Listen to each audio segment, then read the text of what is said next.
To the Batmobile. Let's go. Atomic batteries to power. Turbines to speed. Roger. Ready to move out. This Christmas, give the gift of knowledge. Knowledge that the recipients can use to pay for their utility bills for the rest of their life. That's a pretty good gift to give Canada, I'm thinking. So Merry Christmas. Now, some people probably aren't going to like me telling you this information.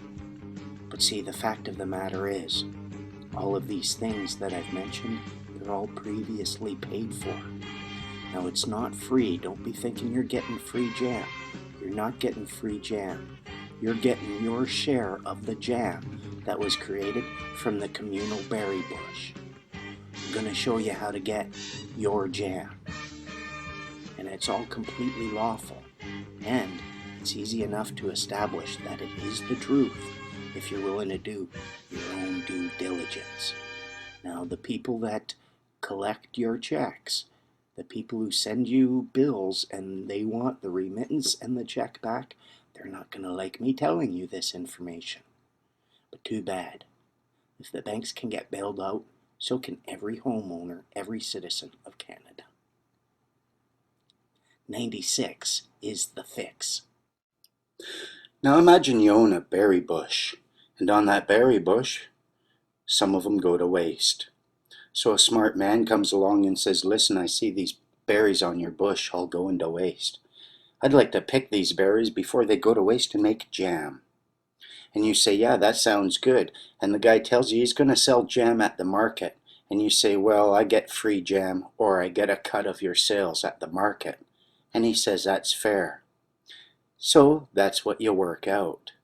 Now this could hold true for either berries on a bush or apples in a yard. Here's some apples going to waste. What if I went to my neighbor and said, listen, I will pick some of these apples and make some pies. And I will give you free pie for the apples that you donate. This is all fair. And this is essentially how the law works. Now what if it's not berries or apples going to waste? What if it's, something else? What if we were to look at, say, power, hydro, communications abilities? All of these things are resources and are very similar, in fact, when it comes to the law, to the berries on the bush and the apples on the tree. The hydroelectricity that is generated and then distributed, it requires, in fact, that they create dams and dam up the rivers. And these rivers are not theirs to dam up, they belong to us. The same is true for even strip mining or any resource extraction. On the back of some birth certificates you will find this. It says revenue receipt. And then there will be a number. On the other side of it, you'll get the words for treasury use only.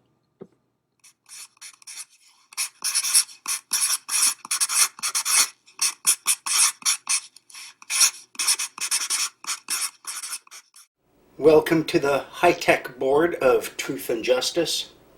It's not quite so high-tech yet that I have it in color, but I'm working on that. Rules pertaining to the interfinancial institution exchange and settlement of bill payment remittances. This is according to the Canadian Payment Association Rules, Rule H6, Section 2.2. Code 96, to indicate it is a remittance, shall be located anywhere within the 4 positions of the transaction code section. The remaining 2 positions shall be blank. 96 means it's a remittance. So many people are being crushed by debts and demands for payments. It doesn't have a positive effect on us, on our societies, on our communities, or on our families. It's divisive and very harmful. I think we can all agree that there are certain things which are vital for our existence. Hydro, water. Without it, you don't have heat.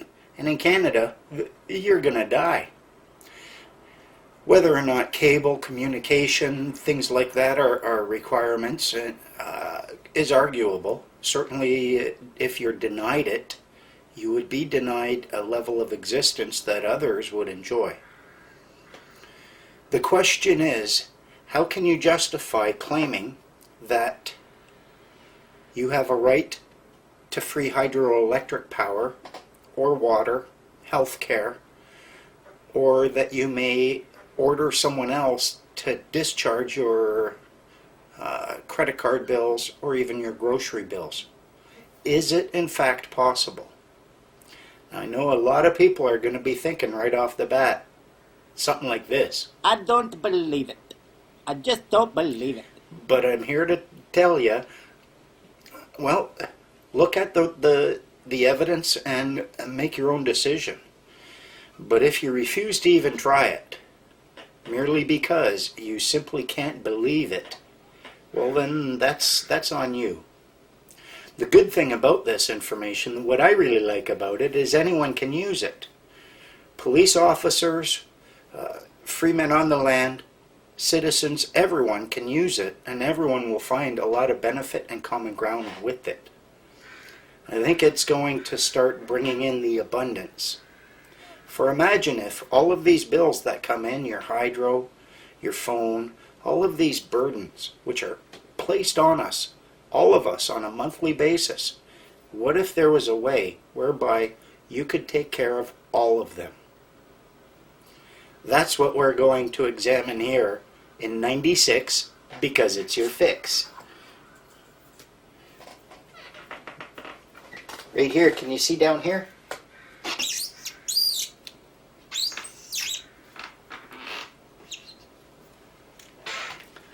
That's what you're going to be looking for. Because once you find that, I'm going to be showing you, using the high-tech board of truth and justice, now in 3D. I'm going to show you how that empowers you to discharge anything that has it on it. Okie doke? It's gonna be fun. Now let's suppose you went to a restaurant and the owner told you before he left, hey, your meal today, it's on us. Now you would know that you did not have to pay for that bill. But what if there's a new waitress?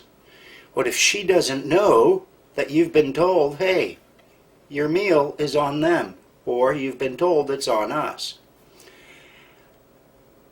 If this is the case, if you've been told it's on us, there has to be a way for this to be communicated to the person who wants money from you for the meal. There has to be a way. Otherwise, it's just going to generate a lot of conflict. And the owner of the restaurant is doing you no favors. Now, how do they do this? Anytime you look at a bill that you receive, a so-called bill, from whether it's for taxation from CRA, whether or not it's hydro, perhaps a phone bill, it's probably even on mortgage payments. Any of these things, when they send it to you, they'll call it either a remittance or a remittance voucher, perhaps just a voucher, but in the lower right-hand corner of the thing, you're going to see that number.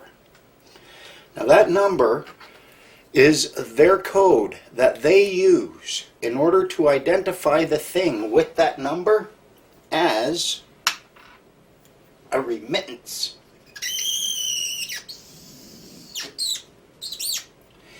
Whatever that number is attached to, the whole thing is a remittance.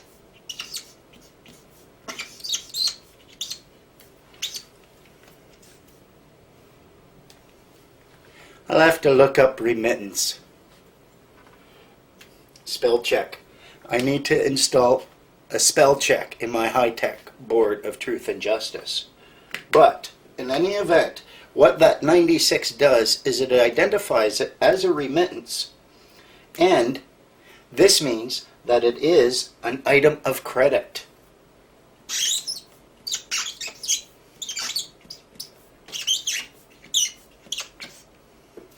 As opposed to an item of debt.